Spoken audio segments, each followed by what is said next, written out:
हमारा दिमाग बहुत ही अजीब और गरीब जगह है। हम अपने अंदर बिलीव्स रखते हैं, अपने बारे में और दुनिया के बारे में आइडियाज रखते हैं। लेकिन क्या होता है जब उन बिलीव्स को कोई चुनौती देता है? क्या होता है जब सबूत ही हमारे बिलीव्स के खिलाफ हो? यहीं पर हम कॉग्निटिव डिसोनेंस से मिलते हैं, एक बहुत ही इंटरेस्टिंग साइकोलॉजिकल फिनोमेनन जो हम सबको अफेक्ट करता है। इमेजिन करो, आप खुद को एक काइंड पर्सन मानते हो। एक दिन आप किसी अजनबी पर गुस्सा कर देते हो, बिल्कुल अपने नेचर से अलग। ये क्लैश आपका काइंड सेल्फ इमेज और आपका अनकाइंड एक्शन एक अजीब सी टेंशन पैदा करता है। यही कॉग्निटिव डिसोनेंस है, कॉन्फ्लिक्टिंग बिलीव्स, वैल्यूज या एक्शंस को एक साथ रखने की मेंटल डिस्कंफर्ट।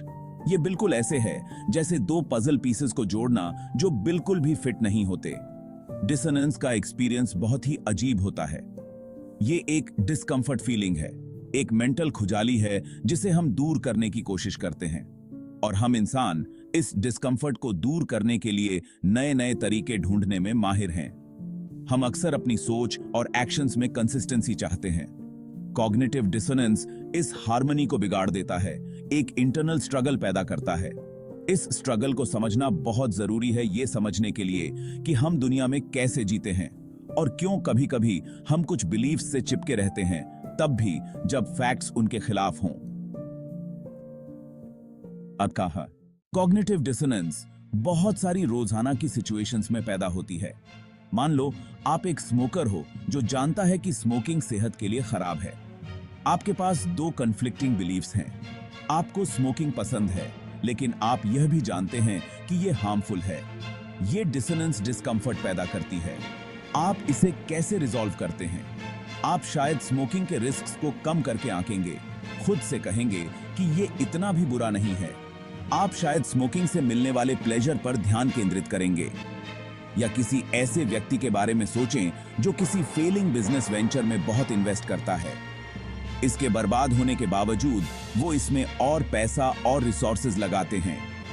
ये एग्जांपल्स बताते हैं कि कैसे कॉग्निटिव डिसोनेंस इरेशनल बिहेवियर की तरफ ले जा सकता है। कंसिस्टेंसी की चाहत बहुत पावरफुल होती है। हम अपनी सोच और एक्शंस में एक ऑर्डर चाहते हैं। हालांकि कंसिस्टेंसी की इस चाहत की एक कीमत होती है। यह हमें चेंज के प्रति रेजिस्टेंट बना सकता है, तब भी जब चेंज फायदेमंद हो। हम उस इंफॉर्मेशन से बच सकते हैं जो हमारे व्यूज को चैलेंज करती है, अपने कंफर्टेबल एको चेंबर्स में रहना पसंद करते हैं। हम खुद को ऐसे लोगों से घेर सकते हैं जो हमारे बिलीव्स को शेयर करते हैं, हमारे एग्जिस्टिंग वर्ल्ड व्यू को और मजबूत करते हैं। चेंज के लिए ये रेजिस्टेंस के बहुत बुरे कॉन्सिक्वेंसेस हो सकते हैं। ये हमें अपनी गलतियों से सीखने और नई इंफॉर्मेशन के साथ अडेप्ट होने से रोक सकता है। यह पोलराइजेशन और कॉन्फ्लिक्ट की तरफ ले जा सकता है, क्योंकि अपोजिंग व्यूज वाले लोग अपनी बात पर अड़े रहते हैं, ऑल्टरनेटिव पर्सपेक्टिव्स पर विचार करने को तैयार नहीं होते। सेक्शन 4, शरीर की खामोश भाषा। हम अक्सर बोले गए शब्दों पर ध्यान देते हैं, लेकिन बहुत सारी जानकारी नॉन वर्बल क्यूज के जरिए भी आती है। बॉडी लैंग्वेज, जेस्चर्स, पोस्चर्स और फेशियल एक्सप्रेशंस की भाषा कम्युनिकेशन में एक बहुत ही इंपॉर्टेंट रोल निभाती है। इमेजिन करो, कोई आपसे कह रहा है कि वो खुश है, लेकिन फ्राउनिंग कर रहा है और आई कांटेक्ट नहीं बना रहा है।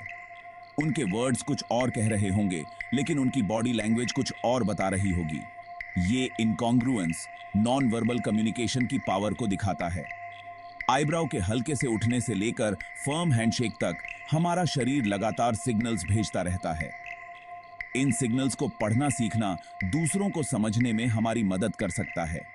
ये एक सीक्रेट लैंग्वेज की तरह है जो हिडन इमोशंस और मोटिवेशंस को रिवील करती है। सेक्शन 5, शरीर के इशारों को समझना। बॉडी लैंग्वेज को समझने के लिए प्रैक्टिस की जरूरत होती है, लेकिन कुछ बेसिक क्यूज को स्पॉट करना आसान है। उदाहरण के लिए, आई कांटेक्ट एंगेजमेंट का एक पावरफुल इंडिकेटर है।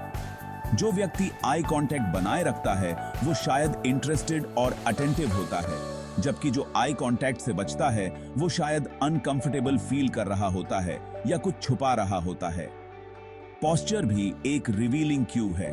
एक कॉन्फिडेंट व्यक्ति सीधे खड़ा होता है और उसके शोल्डर्स पीछे होते हैं, जबकि जो नर्वस या इनसिक्योर होता है वो स्लाउच कर सकता है या अपने आर्म्स क्रॉस कर सकता है। फेशियल एक्सप्रेशंस भी बहुत कुछ बताते हैं, हालांकि ये कुछ समय के लिए ही होते हैं। एक जेन्युइन स्माइल आंखों तक पहुंचती है, जबकि एक बनावटी स्माइल शायद नहीं। इन सटल क्यूज पर ध्यान देकर हम दूसरों के थॉट्स और फीलिंग्स के बारे में वैल्यूएबल इंसाइट्स हासिल कर सकते हैं। यह अवेयरनेस हमें सोशल इंटरैक्शंस को और इफेक्टिवली नेविगेट करने और स्ट्रॉन्गर रिलेशनशिप्स बनाने में मदद कर सकती है। सेक्शन 6, अनोखा तालमेल। कॉग्निटिव डिसोनेंस हमारे मेंटल प्रोग्रामिंग में एक गड़बड़ी की तरह लग सकता है, एक अनकंफर्टेबल क्वर्क जो हम नहीं रखना चाहेंगे। हालांकि ये अजीब सी टेंडेंसी एक डीप सीटेड ह्यूमन नीड से पैदा होती है, दुनिया और उसमें अपनी जगह को समझने की जरूरत। हम कंसिस्टेंसी चाहते हैं क्योंकि ये हमें सिक्योरिटी और प्रिडिक्टेबिलिटी का एहसास देती है। यह हमें जीवन की कॉम्प्लेक्सिटीज को एक ऑर्डर के साथ नेविगेट करने की अनुमति देती है। जहां एक तरफ कंसिस्टेंसी की ये चाहत हमें बायसेस और ब्लाइंड स्पॉट्स की तरफ ले जा सकती है, वहीं दूसरी तरफ ये हमारी क्यूरियोसिटी को भी बढ़ाती है और हमें सीखने और ग्रो करने के लिए प्रेरित करती है। जरूरी है अपने बिलीफ्स पर कायम रहने और नई इंफॉर्मेशन के लिए ओपन रहने के बीच बैलेंस बनाना। अपनी खुद की कॉग्निटिव बायसेस को स्वीकार करके और अपनी असम्पशंस को चैलेंज करने के लिए तैयार रहकर हम ग्रोथ और सेल्फ डिस्कवरी के लिए डिसोनेंस की पावर का उपयोग कर सकते हैं। तो डिसोनेंस की डिस्कंफर्ट इंटेलेक्चुअल और इमोशनल मैच्योरिटी के लिए एक कैटलिस्ट बन जाती है। यह हमें याद दिलाती है कि अंडरस्टैंडिंग का सफर चलता रहता है, जो सरप्राइजेस और प्रोफाउंड ट्रांसफॉर्मेशन की संभावनाओं से भरा होता है। अगर आपको यह वीडियो पसंद आया हो तो कृपया लाइक करें, शेयर करें, कमेंट करें और हमारे चैनल को सब्सक्राइब करें।